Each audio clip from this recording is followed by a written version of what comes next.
Apocalipse, capítulo 3, do versículo 14 ao versículo 22. Ao anjo da igreja em Laodiceia escreva: estas são as palavras do Amém, a testemunha fiel e verdadeira, o soberano da criação de Deus. Conheço as suas obras e sei que você não é frio nem quente. Melhor seria que você fosse frio ou quente. Assim, porque você é morno, não é frio e nem quente, estou a ponto de vomitá-lo da minha boca. Você diz: estou rico, adquiri riquezas e não preciso de nada. Não reconhece, porém, que é miserável, digno de compaixão, pobre, cego e que está nu. Dou-lhe este conselho: compre de mim ouro refinado no fogo, e você se tornará rico. Compre roupas brancas e vista-se para cobrir a sua nudez. E compre colírio para ungir os seus olhos e poder enxergar. Repreende e disciplina aqueles que eu amo. Por isso seja diligente e arrependa-se. Eis que estou à porta e bato. Se alguém ouvir a minha voz e abrir a porta, entrarei e cearei com ele e ele comigo. Ao vencedor darei o direito de sentar-se comigo em meu trono, assim como eu também venci e sentei-me com meu Pai em seu trono. Aquele que tem ouvidos, ouça o que o Espírito diz à igreja. Não feche sua Bíblia, mas feche seus olhos. Vamos orar. Senhor Deus e eterno Pai, nós te entronizamos aqui essa noite, Senhor. Nós dizemos, Senhor, que nós não somos nada perto da Tua presença, Senhor. Nós não somos nada perto de Ti. Ó Deus, então humildemente venho te pedir que o Teu Espírito Santo venha agir agora aqui nesse lugar, Senhor. Ó Deus, vem fazer milagres aqui essa noite, Senhor. Ó Deus, que aqueles que estão longe de Ti possam voltar aos Teus caminhos, Senhor. Ó Deus, me concede graça, Senhor, porque em nada me diferencio dos meus irmãos aqui, Senhor. Sou um pecador. Aliás, Senhor, sou o pior deles. Mas, Senhor, em minha fraqueza, Tu me faz forte, ó Deus. É assim que eu te oro e te agradeço por tudo. Em nome de Jesus. Amém. Gente, vamos agora evitar as conversas e prestar atenção no que a palavra de Deus tem a dizer. Galera, nós hoje vivemos em uma sociedade que é conceituada pelas ideias iluministas. Ou seja, uma ideia em que Deus, que era o centro das coisas, passa a dar lugar ao homem como centro das coisas. Ou seja, com isso passa a surgir uma sociedade onde o individualismo é valorizado, onde a busca pelos seus próprios interesses, a busca pelo seu próprio ego, o subjetivismo, você coloca o eu em detrimento das outras pessoas, é valorizado. Uma sociedade, galera, em que não se olha mais para o outro. Uma sociedade que, como diz Émile Durkheim, um sociólogo, que ele diz o seguinte, que é uma sociedade que vive uma solidariedade orgânica. Ou seja, as noções de coletivismo, as noções de olhar ao próximo são diminuídas. E passa até agora a valorização do ter em vez do ser. O possuir, o material, é mais valorizado do que quem você é. Uma sociedade, gente, onde a ciência não é mais usada para mostrar a glória de Deus. E passa a ser agora usada muitas vezes por alguns cientistas para tentar comprovar a inexistência de um Deus criador. Essa solidariedade orgânica é característica de sociedades comerciais, de cidades comerciais. Cidade qual, como era Laodiceia. Laodiceia era uma cidade extremamente comercial. E essa noção de individualismo, de olhar só para o seu ego, estava presente naquela cidade e pior, tinha penetrado na igreja de Cristo. A igreja se deixou se corromper. Laodiceia era uma cidade que se localizava na Ásia Menor, na região de Lico. Era rodeada pela cidade de Cosmópolis e era rodeada pela cidade de Colossos e pela cidade de Herápolis. Colossos era conhecido por ter uma água fria e Herápolis uma água quente, águas termais. O apóstolo João, sabendo da situação da igreja de Laodiceia, estava preso na ilha de Patmos. O imperador romano daquela época, Dominiciano, ele se autodeclarou Deus e falou o seguinte: quem não me adorar, quem não negar o seu Deus será preso. Então vários judeus, vários cristãos foram presos, entre os quais João. E com isso Jesus, por meio de João, fala àquela igreja de Laodiceia. Então vamos acompanhar comigo do versículo 14 ao versículo 16. Ao anjo da igreja de Laodiceia escreva: estas são as palavras do Amém, a testemunha fiel e verdadeira, o soberano da criação de Deus. Conheço as suas obras e sei que você não é frio e nem quente. Melhor seria que você fosse frio ou quente. Assim, porque você é morno, não é frio e nem quente, estou a ponto de vomitá-lo da minha boca. Jesus começa aqui falando que quem estava testificando aquelas palavras era ninguém menos, ninguém mais do que Ele, o próprio Deus. Ele que caminha pelas igrejas, Ele que esquadrinha os nossos corações e conhece-nos por inteiro. Ele fala, estas são as palavras do amém. O amém em final de frase, a palavra vem do hebraico. Em final de frase quer dizer que assim seja, mas em início de frase ela quer dizer verdadeiramente, corretamente. Sabe, gente, a última palavra é de Jesus. Jesus é a palavra verdadeira. Ele continua, aquele que é testemunho fiel e verdadeiro. Gente, Jesus é a verdade, Jesus é a vida, o caminho e a verdade. Jesus fala, eu sou o caminho, a verdade e a vida. Ou seja, você não encontrará outro caminho, você não encontrará outra verdade, você não encontrará vida senão por Cristo. Jesus não é um caminho, Ele é o caminho. Não existe outra forma de encontrarmos a Deus, somente por Ele. E continuando aqui, ele fala, o soberano da criação de Deus, ou seja, Ele é o próprio Deus. E ele continua, conheço as suas obras e eu sei que vocês não são nem frios e nem quentes, mas que vocês são mornos. Gente, é melhor que você seja frio do que você ser morno. Porque Jesus fala, porque você é frio, porque você é morno, eu estou a ponto de vomitá-lo da minha boca. O frio é aquela pessoa que não quer nem saber de Deus. O quente é aquela pessoa que realmente é um cristão verdadeiro. E o morno é aquela pessoa que se passa. Vem para a igreja, aí lá fora faz o que bem entender. É aquela pessoa que envergonha a igreja. Certa vez eu estava conversando com um amigo meu na frente do colégio que eu estudo. Um amigo meu que não é crente, ele é ímpio. E aí passou uma menina, né, que se diz crente, né? Aí ele olhou assim para mim e falou, Daniel, lá vai a crente que é uma quenga.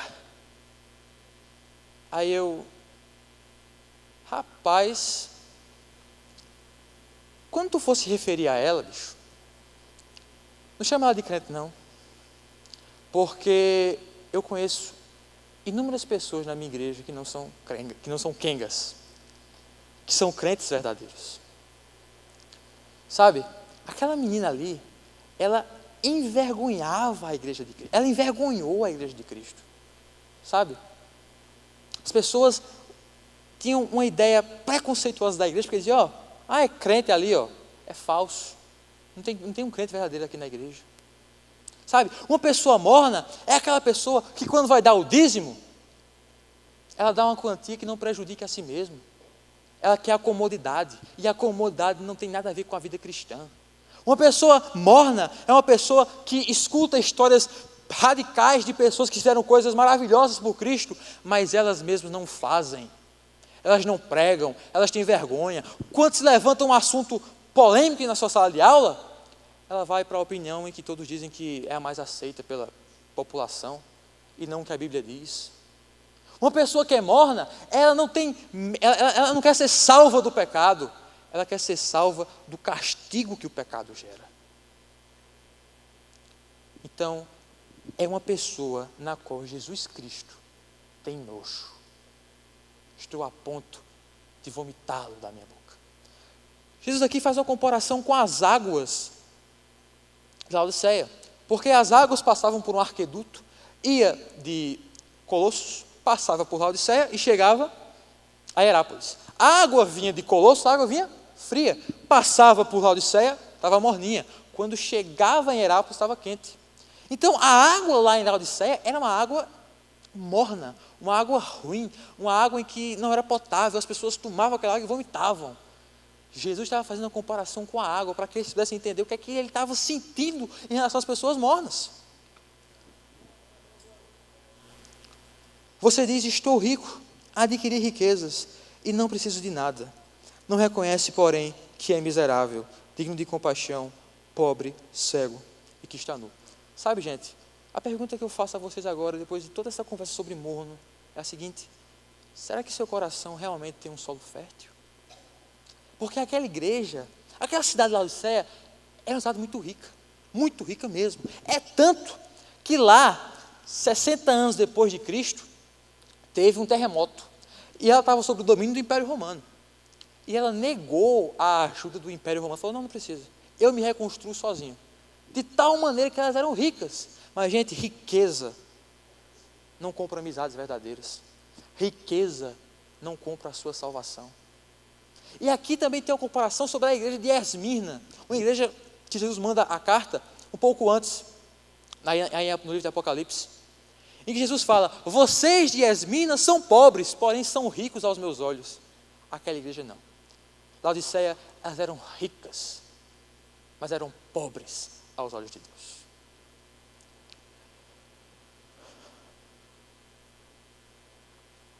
Jesus, gente, ele fala sobre a riqueza. É mais fácil um pobre entrar no reino, é mais fácil um camelo atravessar por uma agulha do que um rico entrar no reino de Deus. Jesus aqui não estava falando sobre a riqueza material, a questão de você ser rico, puramente por ser rico, não. Mas porque as pessoas, muitas vezes, quando são ricos, esquecem que a nossa verdadeira alegria, gente, não vem de coisas finitas, mas que vem do Senhor. Engraçado também, que aqui continuando no versículo 17, que ele fala, vocês estão nus. Lá em Laodiceia se produzia um dos mais finos tecidos daquela época. E eles se vestiam com toda aquela pompa, com toda aquela ostentação, por assim dizer. Mas Jesus fala, olha, vocês têm tudo isso, vocês têm essa roupa, cara, vocês têm, mas vocês estão nus. Nus. Sabe, na Bíblia, a palavra nu, geralmente ela vem acompanhada de pecado. Lá em Gênesis, quando Adão e Eva pecam, Adão percebe que quando ele peca, ele perde a sua inocência e percebe que está nu. E aí Deus chega lá para ver como é que está Adão e Eva, e eles estão escondidos, porque estavam com vergonha da nudez dele. O pecado sempre está relacionado, o nu sempre está relacionado com o pecado. Eles tinham tantas roupas, tantas vestimentas, mas estavam nus.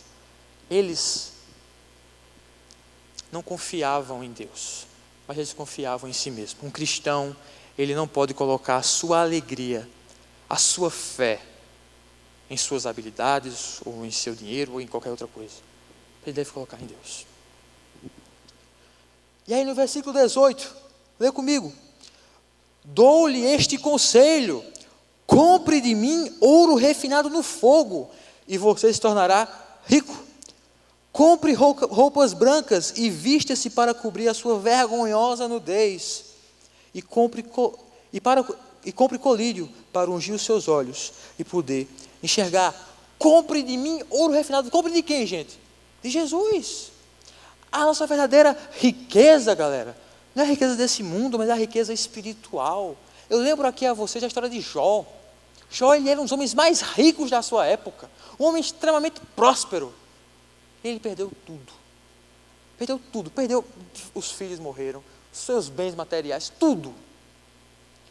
E ainda por cima vieram 4 amigos dele, o aconselhar mal, dizendo para ele não se alegrar em Deus. E ainda por cima, a mulher de Jó pediu para ele esquecer o seu Deus. Mulher já fala demais, né? Aí quando é para falar besteira, é que dá gota serena mesmo, né? Aí, rapaz, mas Jó fala, eu sei que em todos as minhas adversidades, em todos os meus erros, em todas as dificuldades que eu esteja passando, eu sei que o meu Redentor vive. Sabe, gente, é a alegria no Senhor que nos faz acordar pela manhã e dizer, Senhor, eu vou adiante, porque eu sei que eu não estou sozinho e que tua mão protetora está me guiando. Comprem vestiduras brancas. O que ele estava falando ali, gente, era o seguinte: se vistam de santidade, sabe? Se afastem do pecado, mas se vistam do que é puro. Um cristão tem que ser inocente, galera. Um cristão tem que procurar agradar ao Senhor sempre. O rei Davi, ele por diversas vezes ele desagradou ao Senhor. Para você ter noção, Davi, ele adulterou. Ele ainda por cima matou o marido da mulher com que ele se deitou. Mas ele era um homem segundo o coração de Deus. Porque no Salmo 51 nós vemos um coração quebrantado, um coração que decide vestir por inteiro as vestes santas, as vestes brancas. Um coração que diz não ao pecado e diz sim ao Senhor. O que Deus quer de nós, galera, é que possamos, em todos os momentos de nossa vida, estar buscando a vontade dEle, porque foi Deus que nos tirou das trevas e nos mostrou a tão maravilhosa luz. Sabe, gente, o mundo, ele não é dividido como a visão barroca do mundo, em que existe o sagrado e o profano, esse dualismo. Não, todos nós temos luzes e temos trevas dentro de nós, mas é o lado pelo qual decidimos agir que realmente define quem nós somos. Sabe, todos nós temos nossos erros, todos nós temos o espírito, mas também temos a carne, mas é o lado pelo qual você decide agir que define quem realmente você é.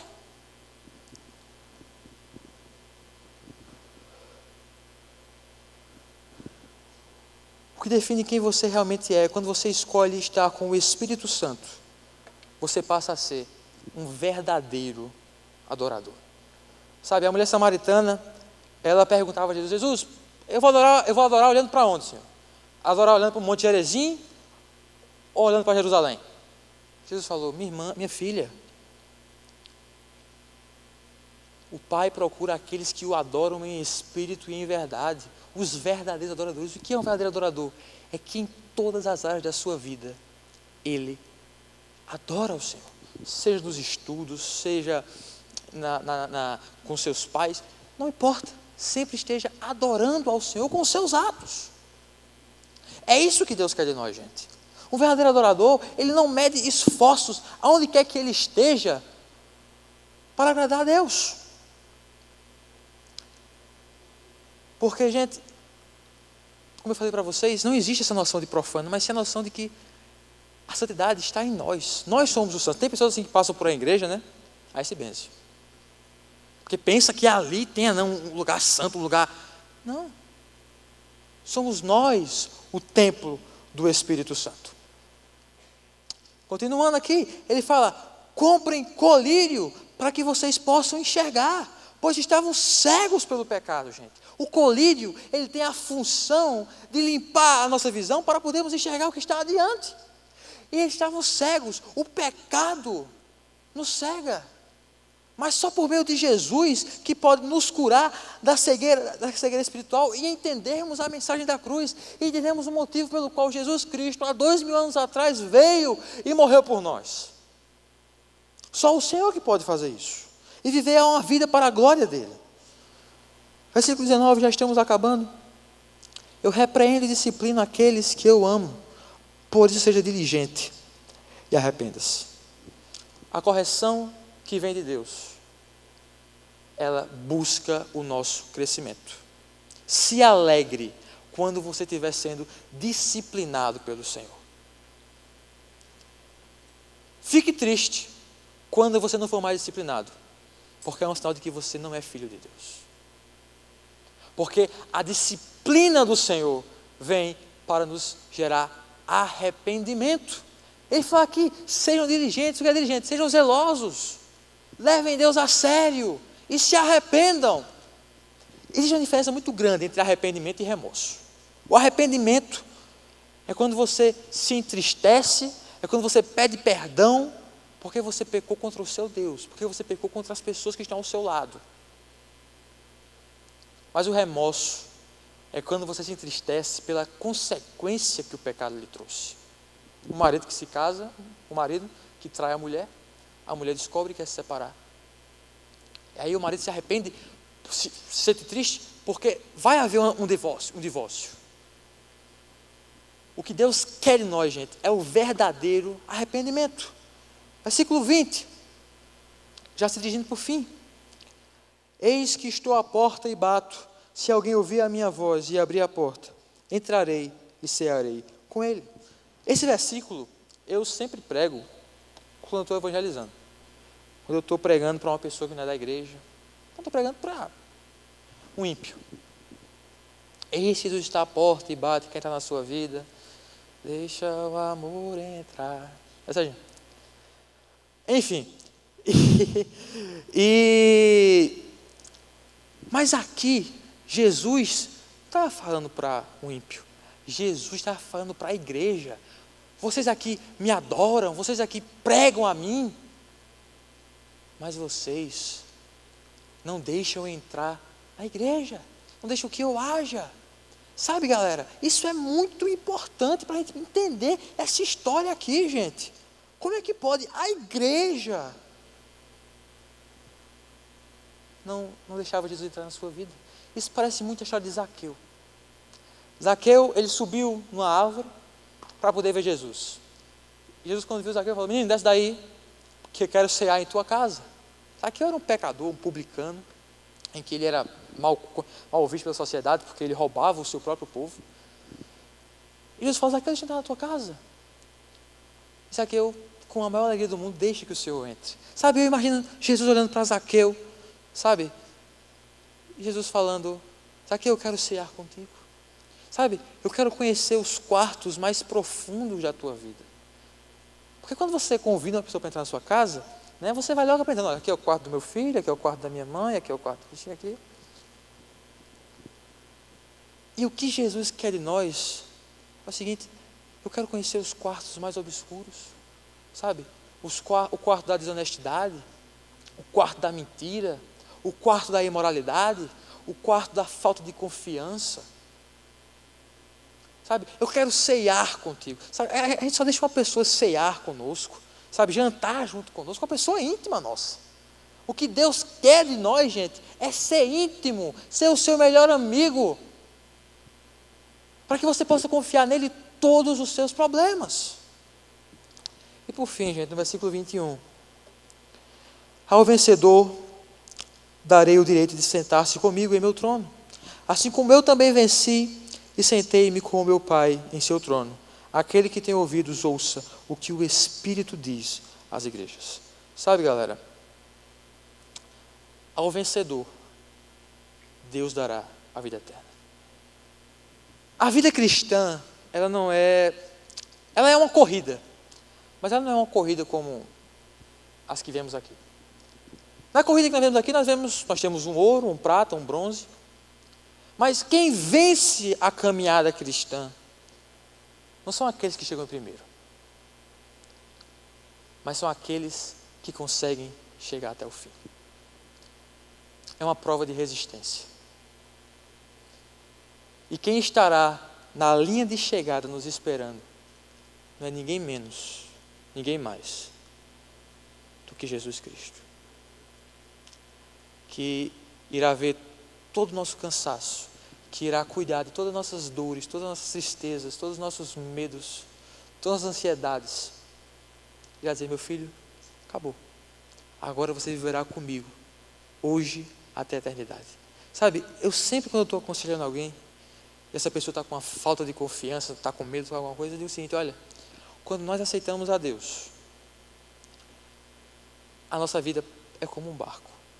Quando aceitamos a Jesus Cristo, nós jogamos os remos do nosso barco para fora e deixamos que o Senhor guie a nossa vida. Deixamos que o vento do Espírito Santo nos guie.